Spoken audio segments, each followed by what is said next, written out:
میرے غوث اعظم نے بھی نماز ایسے پڑھی ہے، بزرگان دین نے تو نماز ظاہر پڑھی ہے۔ داتا علی حجویری 60 ملکوں میں گئے، جماعت کے ساتھ نماز پڑھی۔ یہ ہے بزرگوں کی تاریخ۔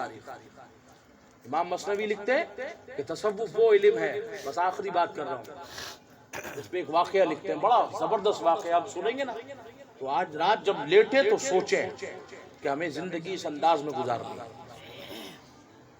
فرماتے ہیں ایک جزیرہ تھا، جزیرہ، اس پہ جو بھی باہر سے آتا نا جزیرے والے اس کو پکڑ لیتے اور کہتے جناب اب آپ ہمارے بادشاہ ہیں، اور شرط یہ کہ 365 دن 365 دن کے بعد آپ بادشاہ نہیں رہیں گے، ہم آپ کو سلطنت سے اتار کے، بادشاہت کے تخت سے اتار کے اس جزیرے کے ساتھ جنگل ہے اس میں ڈال دیں گے، ہر جو بھی باہر سے آتا اسے پکڑ کے بادشاہ بنا۔ ایک اللہ کے ولی آئے، امام مثنوی لکھ رہے ہیں، وہ جیسے جزیرے پہ آئے لوگوں نے پکڑ لیا، کہا حضور آپ ہمارے بادشاہ ہیں؟ کہا نہیں میں مسافر ہوں۔ کہا نہیں جی آپ مسافر پہلے تھے، ہمارا یہ قانون ہے، قاعدہ ہے کہ جو باہر سے آتا ہے اسے 365 یعنی 1 سال کے لیے ہم اپنا بادشاہ بناتے ہیں۔ تو فرمایا مجھے تو نہیں بنا، کہ آپ کو بننا پڑے گا، ہمارا اصول ہے، اور ہمارا اصول یہ کہ 365 دن کے بعد ہم اس کو بادشاہ نہیں رہنے دیتے، تخت سے اتار کے جنگل میں ڈال دیتے۔ تو کہا پھر، کہا حضور ہم نے کتنے بادشاہ اس جنگل میں ڈالے، وہ واپس نہیں بچ سکے، اس جنگل میں بڑی بلائیں ہیں، بڑے درندے ہیں، بڑے کانٹے ہیں، بڑی مصیبت ہے، جس کو بھی ہم نے اس جنگل میں ڈالا وہ کٹ گیا، پھٹ گیا، درندے کھا گئے۔ تو بزرگ نے کہا مجھے نہیں بننا، کہا آپ کو بننا پڑے گا، اصول ہے۔ کہا چلو اگر میں بن بھی جاؤں تو پھر میرا حکم مانو گے؟ کہا صرف 365 دن۔ امام رومی فرماتے اس شخص نے کہا اللہ کے ولی نے ٹھیک ہے مجھے قبول ہے، تخت پر بیٹھ گئے، تخت نشی ہونے کے بعد کہتے ہیں تم میرا حکم مانو گے؟ کہا پوری رعایا کو جمع کیا، سب کو جمع کرنے کے بعد کہنے لگے میں 365 دن کے لیے بادشاہ ہوں، اگر تم مجھے بادشاہ مانتے ہو تو ساری اتھارٹی مجھے دو۔ کہا حضور ہم نے دی صرف 365 دن کے لیے، کہا قبول ہے۔ سب کو خادمین کو جمع کیا، کہا 365 دن میں بادشاہ ہوں، بس میرا ایک ہی حکم ماننا۔ انہوں نے کہا کیا؟ کہا میرا حکم یہ ہے 365 دن تمہیں ایک ہی کام کرنا ہے۔ کہنے لگے حضور کیا؟ کہا یہ جو جنگل ہے نا اس کے کانٹے، اس کے درندے، اس کی بلائیں دور کر دو۔ تصوف یہ ہے۔ وہ تخت پر بیٹھے انہوں نے حکم دیا، کہا حضور ٹھیک ہے 365 دن خادمین لگا دیے، وقت گزر گیا، 365 دن پورے ہوئے۔ امام جلال الدین رومی فرماتے سارے کے سارے لوگ آ گئے، کہنے لگے اب آپ بادشاہ نہیں۔ کہا ٹھیک ہے چلیے اب تخت سے اتریے اور جنگل میں۔ وہ کہتے ہیں ارے تم کیا لے کے جاؤ گے، میں تو خود چاہتا ہوں مجھے اس جنگل میں چھوڑ دو۔ وہ جنگل اب جنگل کہاں رہا، وہاں تو آپ نے باغات لگا دیے، پھول لگا دیے، بہترین آپ نے باغ سجا دیے ہیں، کہا میں خود چاہتا ہوں اس جنگل میں چھوڑ دوں۔ جلال الدین رومی فرماتے ہیں یہ واقعہ سننے کے بعد کہتے ہیں لوگوں اس واقعے سے درس لو۔ فرماتے ہیں اس وقت جو تم زندگی گزار رہے ہو یہ بادشاہت کی زندگی، یہ تخت ہے بادشاہت کا۔ آج ہم اس پہ بیٹھے ہم سے کوئی پوچھنے والا نہیں ہے، چاہے ہم نیکی کریں یا معاذ اللہ ہم گناہ کریں۔ کہ یہ تمہاری بادشاہت ہے، مگر فرماتے یاد رکھو ایک دن یہ بادشاہت ختم ہونی ہے، اور جو قبر ہے وہ جنگل ہے۔ جلال الدین رومی فرماتے ہیں وہ قبر جنگل ہے۔ آج تم اس تخت پر زندگی کی بادشاہت پہ بیٹھ کے اگر تم اس جنگل میں باغ لگانا شروع کر دو، اس جنگل کے اندھیرے کو دور کرنا شروع کر دو، اس کے کانٹوں کو دور کرنا شروع کر دو، اس کے درندوں کو ختم کر دو، تو پھر یاد رکھو جب تم مرو گے تو لوگ تمہیں گدے پر اٹھائیں گے اس قبر کے لیے، ارے تمہارا جنازہ پکارے گا، ارے واہ واہ مجھے جلدی لے کے چلو۔ لوگ کہیں گے کیوں؟ تو تم کہو گے قبر میں سرکار آئے تو میں قدموں میں گروں، گر فرشتے بھی اٹھائے تو میں ان سے یوں کہوں اب تو پائے ناز سے میں فرشتوں کیوں اٹھوں، مر کے پہنچا ہوں اس دل ربا کے بعد۔ یہ ہے طریقت اور تصوف کا درس کہ ہمیں آج اپنی زندگی میں اس کا علم مل جائے تو ہم اپنی زندگی کو سنواریں کہ یہ بادشاہت کی زندگی آج ہماری مگر ہمیں قبر اندھیری قبر میں جانا ہے تو خدا را اس کی تیاری آج سے شروع کر. تو آج اس محفل سے یہ درس لے کے اٹھیں کہ ہمارے بزرگوں کا انداز زندگی یہی ہے کہ شریعت کے پیکر بن کے زندگی گزار. کوئی نماز قضا نہیں ہوتی. نیت کریں کہ انشاءاللہ آج سے ہماری کوئی نماز قضا نہیں ہوگی. ہاتھ اٹھا کے بتائیں انشاءاللہ آج سے انشاءاللہ شریعت پر عمل کریں گے. اور بہتر طریقہ یہی ہے، میں مشورہ دیتا ہوں، شریعت کے پیکر بننا ہے تو صحبت کو اچھا کریں. کس کو اچھا کریں؟ صحبت کو. شرابی کے پاس بیٹھیں گے تو شرابی کہلائیں گے، اور سنت کے پیکر کے پاس بیٹھیں گے تو نمازی کہلائیں گے. تو صحبت کو اچھا کریں. یہ دل نا، دل قلب کے جو معنی لکھے نا علماء نے، بزرگوں نے، وہ یہی ہے کہ بار بار تبدیل ہو. تو جب ہم اس کی صحبت کو اچھا رکھ لیں گے تو انشاءاللہ یہ نیکی پہ رہے گا. تو میرا مشورہ ہے صحبت اچھا کرنے کے لیے، اپنی صحبت کو اچھا کرنے کے لیے جمعرات کو کم سے کم فیضان مدینہ جایا جائے. جائیں گے انشاءاللہ؟ بتائیں نا، جائیں گے انشاءاللہ؟ وہاں کیا ملتا ہے؟ کبھی سوچا؟ وہاں فیضان ہے مدینہ کا. وہاں فیضان ہے مدینہ کا. کیوں کہ یہ پرفتن دور ہے. میں اس لیے کہہ رہا ہوں کہ اس دور میں معاذ اللہ لوگ ایمان کے خریدار ہیں. لوگ ایمان کے خریدار ہیں، معاذ اللہ ایمان پر قبضہ کرنے والے. تو اس پرفتن دور میں اگر صحبت اچھی ہوگی تو بندہ اپنا ایمان نہیں بیچے گا. آج یہ حال ہے کہ کوئی خارجیت کی طرف جا رہا ہے، کوئی رافضیت کی طرف جا رہا ہے، کوئی معاذ اللہ اہل بیت اطہار کی محبت میں صحابہ کو برا کہتا ہے. کچھ جہلا ایسے ہیں جو صحابہ کی محبت میں اہل بیت کو برا کہتے ہیں.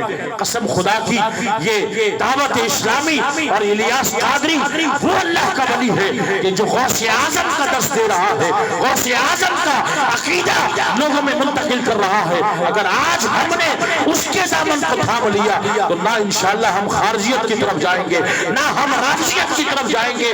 کوئی پوچھے ارے کہاں جا رہے ہو تو ہم کہیں گے الحمدللہ ہم مدینے کی طرف جا رہے ہیں. ہم ابو بکر صدیق کی طرف جا رہے ہیں، ہم فاروق اعظم کی طرف جا رہے ہیں، ہم عثمان غنی کی طرف جا رہے ہیں، ہم مولا مشکل کشا مولا مرتضیٰ کی طرف جا رہے ہیں. ارے ہم جا رہے ہیں امام حسن کے قدموں میں جا رہے ہیں، ہم جا رہے ہیں امام حسین کے قدموں میں جا رہے ہیں، ہم صحابہ کے قدموں میں جا رہے ہیں، ہم جا رہے ہیں غوث اعظم کے بغداد جا رہے ہیں.